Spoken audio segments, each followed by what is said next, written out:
Assalamualaikum warahmatullahi wabarakatuh. Sebelumnya perkenalkan, saya Soraya Febriani, NIM A1C3 19006. Saya dari Universitas Jambi, Program Studi Pendidikan Fisika. Saya dari kelas reguler A. Di sini saya akan memaparkan sedikit materi tentang diameter of star. Dalam pembahasan saya akan saya bahas tentang yang pertama, luminositas, radius, dan suhu. Yang kedua, diameter. Yang ketiga, giant, supergiant, dan draws. Yang keempat, pengamatan interferometrik dari diameter. Yang kelima, klasifikasi luminosity. Dan yang keenam, spektroskopik paralaks. Sebelum memasuki materi, apa sih bintang itu? Baik, sejak masa lampau, bintang-bintang telah menjadi bagian dari kebudayaan manusia. Banyak kebudayaan masa lampau yang menjadikan bintang-bintang sebagai patokan dalam kegiatan praktik keagamaan, navigasi, penanda waktu, dalam kegiatan agraris, dan masih banyak lagi. Hingga masa kini, ilmu perbintangan klasik masih dapat digunakan, salah satunya adalah pemanfaatan rasi bintang sebagai navigasi kalender Gregorian yang digunakan manusia kini juga disusun berdasarkan posisi bumi relatif terhadap bintang terdekat, yaitu matahari. Bintang merupakan objek astronomi yang menarik, karena selain menghasilkan cahaya sendiri, yang membuatnya mudah terdeteksi, juga dikarenakan bintang memiliki jalur evolusi tersendiri, yang membuat manusia bisa memperkirakan keadaan bintang, baik di masa lampau ataupun masa depan. Bintang-bintang dapat terbentuk karena adanya kontraksi awan molekul atau nebula. Pada prosesnya, bintang-bintang terbentuk secara berkelompok. Kelompok-kelompok bintang tersebut disebut sebagai gugus atau kluster dan dibagi menjadi beberapa kelas berdasarkan jumlah anggota dan interaksi gravitasinya. Studi tentang gugus bintang merupakan hal yang penting, di mana para astronom dapat memprediksi banyak sekali kemungkinan dengan mengetahui parameter fisis gugus bintang. Salah satu parameter fisis fundamental gugus bintang adalah usia dan jarak. Usia gugus bintang dapat memberikan petunjuk tentang sejarah formasi galaksi, sedangkan jarak gugus bintang merupakan besaran fundamental yang dapat menggambarkan luasnya alam semesta. Baik, langsung saja. Yang pertama, luminositas, radius, dan suhu. Bintang adalah bola, dan luas permukaan bola adalah 4 VR². Jika mengekspresikan radius dalam meter, area adalah jumlah kuadrat meter di permukaan bintang. Setiap meter persegi memancarkan seperti tubuh hitam. Energi total yang dilepaskan setiap detik dari setiap meter persegi adalah T⁴. Jadi, total luminositas bintang adalah luas permukaan dengan energi yang dipancarkan per meter persegi. Yang kedua, diagram. Karena luminositas bintang bergantung pada luas permukaan dan suhu, dapat digunakan luminositas dan suhu untuk mengurutkan bintang ke dalam kelompok. Para astronom menggunakan diagram khusus untuk penyortiran. Diagram Hertzsprung-Russell atau diagram HR. Diagram HR adalah grafik yang memisahkan efek suhu dan permukaan area di luminositas bintang dan mengurutkan bintang sesuai dengan ukuran mereka pada garis sumbu vertikal dan sumbu horizontal. Bintang diwakili oleh titik pada grafik yang menandai luminositas bintang dan suhunya. Diagram HR pada gambar juga berisi skala jenis spektral di bagian atas. Dengan diagram HR, suatu titik dapat memberitahu tentang bintang yang diwakilinya. Bagian atas diagram mewakili bintang yang sangat terang, sedangkan bagian bawah diagram mewakili bintang yang tingkat luminositasnya rendah. Diagram kanan mewakili bintang yang sangat dingin, dan diagram kiri mewakili bintang yang sangat panas. Lokasi bintang dalam diagram HR tidak ada hubungannya dengan bintang di luar angkasa. Mungkin dalam diagram HR, bintang bergerak karena usia dan luminositas dan perubahan temperatur suhunya. Tetapi gerakan seperti itu tidak ada hubungannya dengan gerakan bintang di luar. Yang ketiga, giant, supergiant, dan dwarfs. Diagram HR mengungkapkan rahasia keluarga bintang. Wilayah diagram HR berasal dari kiri atas ke kanan bawah. Ini mencakup 90% dari semua bintang normal. Bintang panas lebih bercahaya dibanding bintang yang dingin. Namun, suhu bukan satu-satunya hal yang untuk menentukan luminositas bintang. Namun, terdapat juga ukuran. Untuk bintang, luminositas, jari-jari, dan suhu memiliki hubungan matematika yang tepat yang bisa digunakan untuk menggambar garis jari-jari konstan yang melintasi diagram HR. Bintang yang lebih dingin selalu lebih redup dibandingkan bintang yang lebih panas dengan ukuran yang sama. Dalam diagram HR, bintang yang lebih besar ukurannya terletak di kanan atas. Meskipun bintang-bintang ini dingin, mereka bercahaya 10-100 kali lebih besar daripada matahari.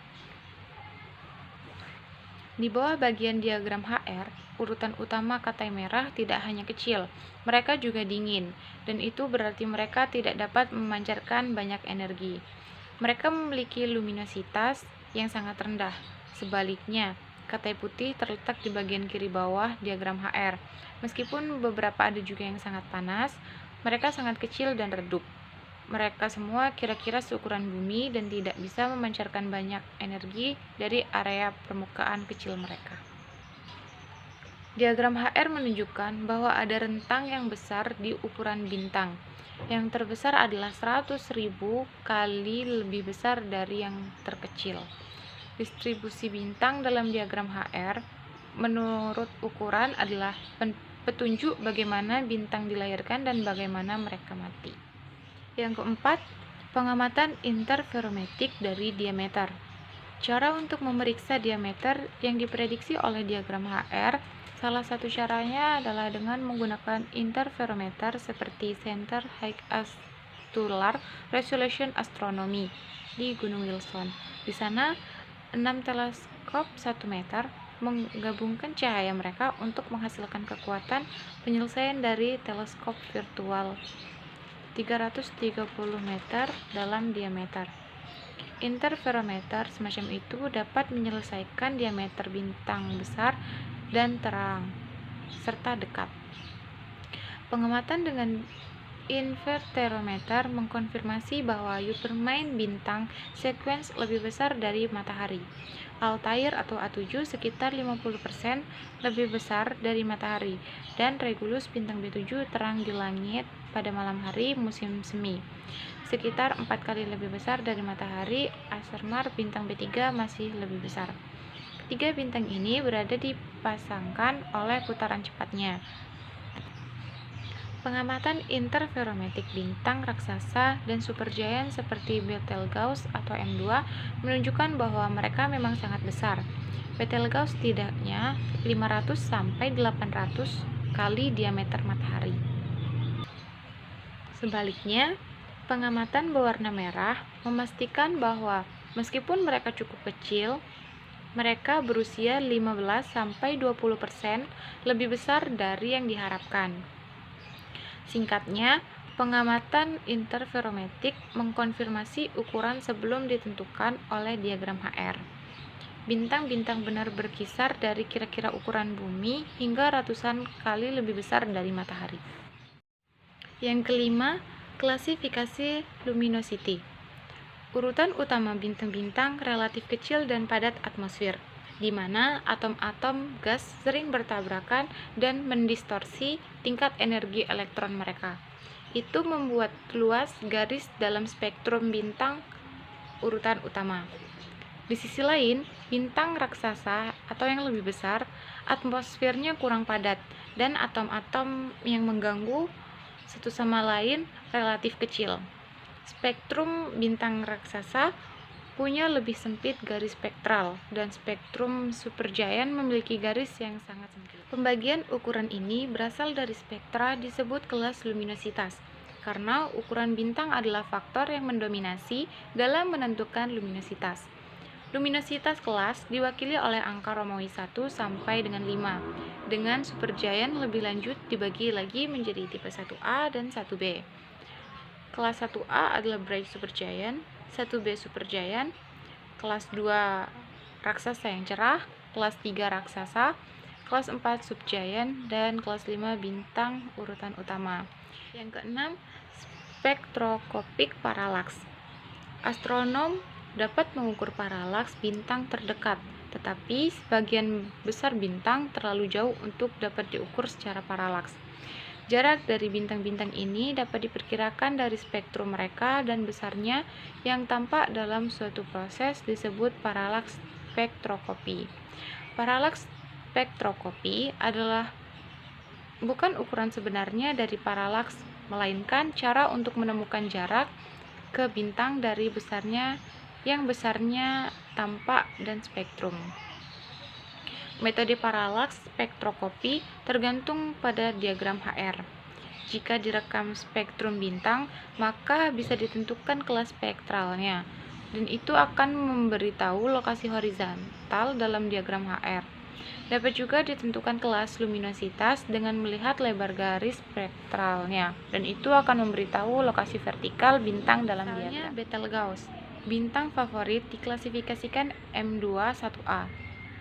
Dan besarnya yang terlihat adalah sekitar 0,5.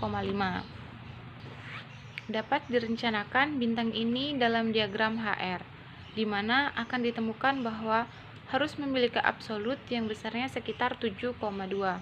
Itu berarti jarak modulusnya minus 0,5 atau 7,2 atau sekitar 7,7, dan T adalah sekitar 350 Pc.